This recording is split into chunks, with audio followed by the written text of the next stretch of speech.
Howdy everyone, I'm the Shadow of the Hawk and welcome back to my channel. Today I'm going to be talking about Svart Krabba. I think that's how you say that. I am not Swedish. So if you couldn't tell, this is a foreign film from the wonderful mythical land of Norway. I mean, Finland, Denmark, Sweden. One of those countries. If this video doesn't get at least 6 dislikes and a bunch of hate comments from a random Scandinavian, I'm going to be pissed. No, it is a Swedish film based off a book by the same name. That is, honestly, it's a good movie. The ending, I'm not as hyped about because the rest of the film... Okay, let me get into it. So, Sweden, spoilers, before we get into this, actually. Spoilers. Check it out on Netflix yourself. It's a near future war type story following the main character who's given a mission along with a bunch of other quirky characters to go do a thing to win the war that this side is losing, because your side is always losing in a movie like this unless you're America, because America, fuck yeah. So spoiler warning ahead. You can watch it on Netflix, you can watch it on your local Corsair Bay, whatever you want to do, just go watch it. Okay, have you watched it and you're back and you want my thoughts? Great. But in case you need a little refresher on what it is, Svart Krabba, or Black Crab as I will be saying, so I stop offending the one Swedish person who will ever see this video, is a film following the main character, whose name I've already forgotten because it's not really the most original story. So, main character has daughter, and then war happens, war breaks out, and then she and daughter are separated early in the war, resulting in her being conscripted and drafted into the good guys, I say in quotations, more accurately, the side of the war that she happened to be on the line of at the time of being given a rifle and told to die for the cause. The film starts out with her being transitioned over to the base where she will be launching the Operation Black Crab from. Now, her side, as I previously mentioned, or I think I did, are losing. A new offensive has been launched from the north, confirming this is either Norway or Sweden suffering a civil war. I like to think Norway because I love the image in my head of Arch Warhammer just like dual-wielding AK-47s and just killing freaking Swedish people, because that's funny to me. I'm not a good person. But suffice to say, she and a group of other characters, like this guy named Malik, this cool sniper kid whose name I was saying repeatedly a bit ago because there was an awesome last stand moment with him, who's the sniper. I can't remember his name. Lieutenant guy, Captain chick, and then Idiot. Let's call him Idiot. And they are told they need to ski across the Swedish archipelago to get this thing, which you can immediately identify as either a nuke or a bioweapon based on this kind of movie. And then you are given the capsules, which confirms it's a bioweapon because of how small they are. And they are given some ice skates and told to travel from point A to point B across the ice. Because for the first time in a long time, conveniently, the archipelago is completely frozen. So you'll be able to skate in between islands and arrive at Oda Island, which is the Oda, I don't know, which is the final goal point. And along the way, characters die, whether it be falling into ice or being on the wrong end of an Uzi due to an old couple, I guess, needing extra long pork or something. I don't really know. Enemy fire, that sort of thing.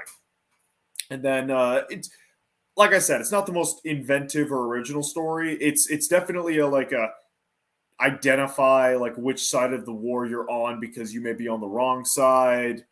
What I do find really interesting, though, is the fact that it's Swedish, so they understand what cold water does to a person.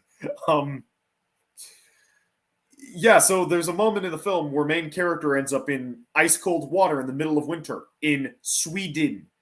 In an American film, she would shrug it off and be like, we got to keep moving. But no, they have to dedicate a good 20 minutes to everyone else, cutting her wet clothes off of her and wrapping her up in blankets and giving her body heat, and then taking her to an island where they create a fireplace in order to warm her up. Just that little detail of realism was really, really interesting to me, because it's not something you've really seen in a lot of movies. And, I think the Swedish proven between that and Troll that they can make good movies that are rational and follow a sense of logic. Troll had absolutely no sense of logic to it. It was just a fun shoot-'em-up movie.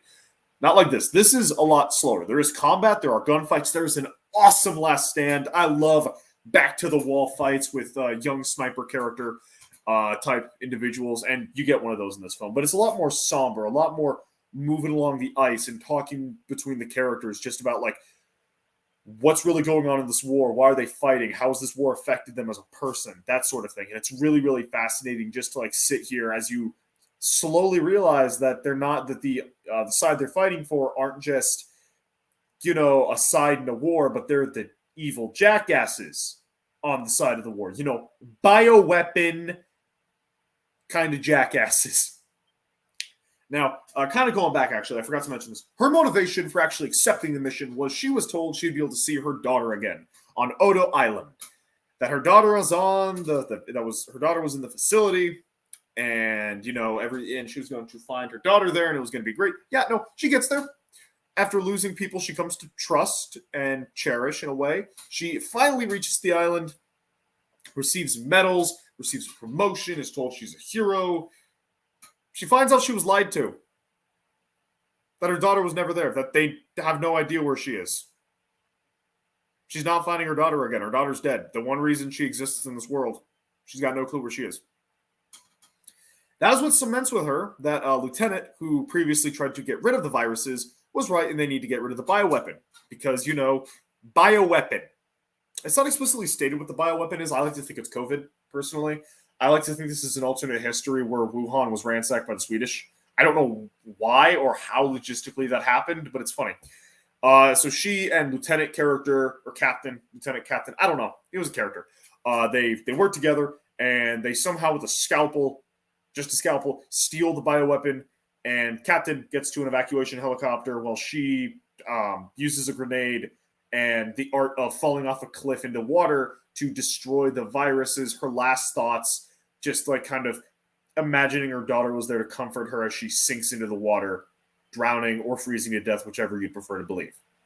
It is, like I said, it's not very original. It's not an original idea in any sense of the imagination. It is an original execution in the form of, you know, skating across the ice.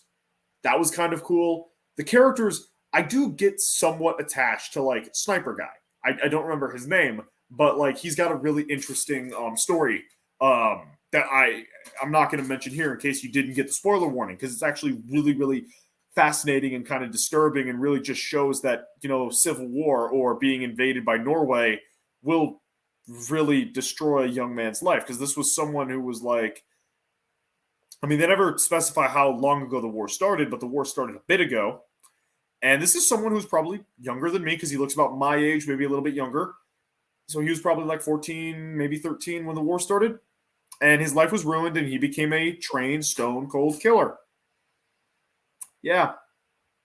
Yeah, good times, good feels. Then this also has got Malik, who's kind of just like a jackass archetype, but he's not like the picking a fight with everyone type. Like, there's a really good scene where he like breaks up a fight between main character lady and kind of sort of supporting character main guy, where it's like he's the cool head, and he's like, yeah, I'm a fucking jackass, but you're out of line, we're done, move on.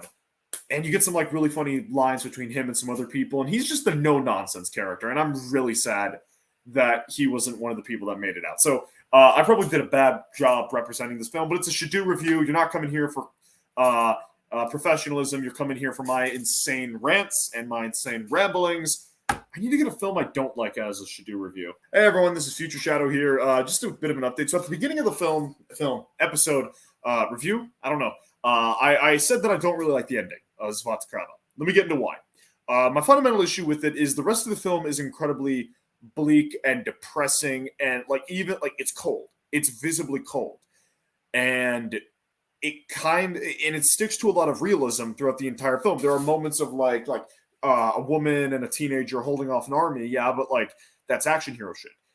I think the film would have been better off, and maybe the book ends this way, but I think the film would have been better off ending in the scene with like main character chick crying in the arms of Captain Guy, because that like the ending of like she did all this work for nothing, and that bioweapon is going to be used to hurt innocent people, maybe even kill her daughter wherever she is. Like that would be a lot more impactful of a message, of like the message that they're trying to get across, being, you know, the side of the war you may be on is not necessarily the right side, and war in general is destructive.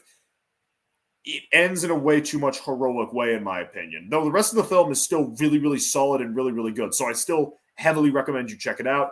And cut back to the original video with Shills.